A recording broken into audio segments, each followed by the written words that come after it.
শীতের মৌসুমে শীতার্ত মানুষদের মুখে এক ঝলক হাসি ফোটানোর লক্ষ্যে পঞ্চায়েত সমিতির সদস্য রবিন ঘোষের উদ্যোগে প্রায় ৫০০-র অধিক মানুষকে বস্ত্র বিতরণ করা হলো। এমন উদ্যোগকে সাধুবাদ জানাচ্ছেন দলীয় নেতৃত্ব। ব্লক সভাপতি মোহাম্মদ এনায়েতুল্লাহর উপস্থিতিতে বিতরণ করা হলো কম্বল। শুধু তাই নয়, আগত মানুষকে মধ্যাহ্ন ভোজনও করানো হয়। জানা যায় ১২ই জানুয়ারি স্বামী বিবেকানন্দের জন্মদিবসে রবিবার নবগ্রামের মহরুল গ্রাম পঞ্চায়েতের রাজখণ্ড পীরতলায় নবগ্রাম পঞ্চায়েত সমিতির ১০ নম্বর জোনের প্রায় ৫০০-র অধিক শীতার্ত মানুষদের শীতবস্ত্র বিতরণ করা হলো নবগ্রাম পঞ্চায়েত সমিতির সদস্য রবিন ঘোষের উদ্যোগে ও নবগ্রাম ব্লক তৃণমূল কংগ্রেসের নির্দেশে।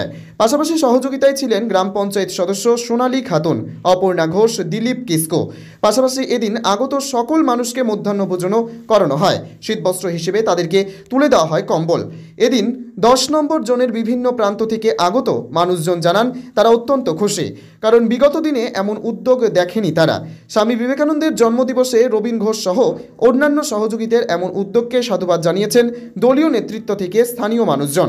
এদিনের কর্মসূচিতে উপস্থিত ছিলেন নবগ্রাম ব্লক তৃণমূল কংগ্রেসের সভাপতি মোহাম্মদ এনায়েতুল্লাহ, মহরুল গ্রাম পঞ্চায়েতের প্রধান আক্কাশ আলী, মহরুল অঞ্চল তৃণমূল কংগ্রেসের সভাপতি আব্দুল খালেক সহ স্থানীয় অন্যান্য নেতৃত্ব। আসিফ রনির রিপোর্ট, মুর্শিদাবাদ গ্লোবাল টাইমস। পরে মহরুল অঞ্চলের তরফ থেকে রবিন ঘোষ মহাশয়ের উদ্যোগে, খালেক ভাই, আকাশ ভাইদের উদ্যোগে আজকে দুস্থ ব্যক্তিদের শীতবস্ত্র বিতরণ মহতি কাজ। এখানে উপস্থিত হয়েছি আমরা এবং আমরা প্রায় ৬০০ মতো শীতবস্ত্র এখানে প্রদান করলাম। আমরা খুব খুশি এবং গর্বিত। মাননীয় মুখ্যমন্ত্রী মহাশয় অনুপ্রেরণায় আমরা সবসময় মানুষের পাশে, সুখ দুঃখে সবসময় নবগ্রাম ব্লক তৃণমূল কংগ্রেস, মহরুল অঞ্চল তৃণমূল কংগ্রেস সবসময় পাশে থাকার চেষ্টা করে। আপনি কি ভাবছেন কোথায় ভর্তি করাবেন আপনার সন্তানকে? খুঁজছেন উন্নত শিক্ষার সঙ্গে ইসলামী ভাবধারায় মনোরম পরিবেশ?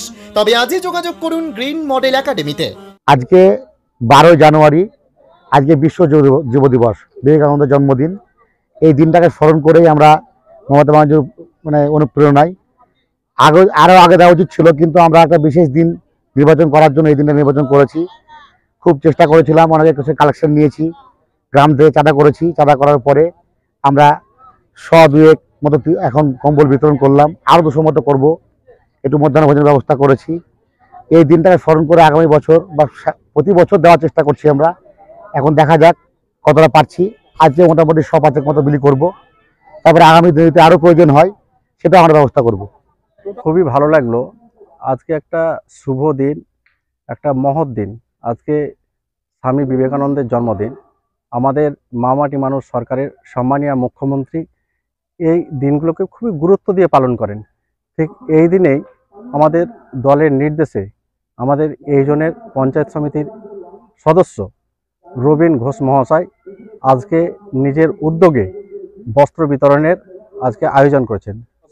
হ্যাঁ, আজকে স্বামী বিবেকানন্দের জন্মদিন উপলক্ষে আমাদের এই জনের যে পঞ্চায়েত সমিতির মেম্বার মাননীয় রবিন ঘোষ মহাশয়, তিনি মমতা ব্যানার্জিকে স্মরণ রেখে আজকে একটা শীতবস্ত্র বিতরণের অনুষ্ঠান কর্মসূচি তৈরি করেছে। সেই কর্মসূচিতে ওর পঞ্চায়েত সমিতির জন্য যে সকল দুস্থ গরিব মানুষ আছে তাদেরকে কম্বল বিতরণ করা হবে। সবথেকে সর্বোপরি ভালো একটা কাজ তিনি করেছেন, কম্বল বিতরণের সঙ্গে সঙ্গে সেই দুস্থ মানুষগুলোকে মধ্যাহ্ন ভোজনের একটা আয়োজন করেছেন। কে দিল কম্বল আপনাদেরকে? রবিন। রবিন, এর আগে পেয়েছেন কোনদিন? কিসের জন্য দিচ্ছে এসব? এসব বুড়া মানুষকে অসুখ, শীতের জন্য দিচ্ছে, ঠান্ডা লেগে, ঠান্ডা শীতের লেগে। কোথা থেকে এসেছেন আপনি? গোসাডাঙ্গা। ও, কি পেলেন এখন? কম্বল পেলাম। কে দিল? রবিন ঘোষ। এর আগে কোনদিন পেয়েছেন? পাইনি।